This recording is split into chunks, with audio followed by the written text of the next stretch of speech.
कार्यकर्त्यांनी खासगी कोळसा खाणीच्या अधिकाऱ्यांना मारहाण केलेली आहे। या संदर्भातला एक व्हिडिओ सुद्धा समोर आलाय। विशेष म्हणजे शिवीगाळ करण्यामध्ये खासदार धानोरकर यांचे सख्खे भाऊ प्रवीण काकडे आघाडीवर होते। चंद्रपूर जिल्ह्यातील भद्रावती तालुक्यामध्ये कर्नाटक एमटा कोळसा खाण आहे आणि ही खाण कर्नाटक सरकारची आहे।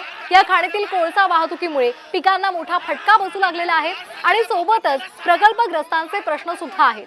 या प्रश्नांना घेऊन खासदार प्रतिभा धानोरकर व व्यवस्थापनासंदर्भात चर्चा करण्यासाठी गेलेल्या होत्या।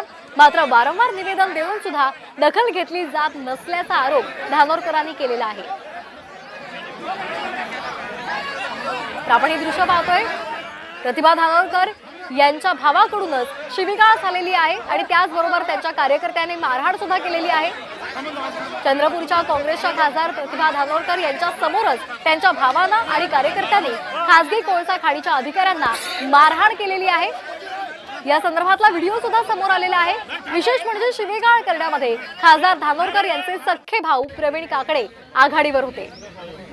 आपण हे दृश्य पाहतोय, कशा पद्धतीने प्रतिभा धानोरकर यांच्या सख्ख्या भावानं या अधिकाऱ्याला शिवीगाळ केलेली आहे।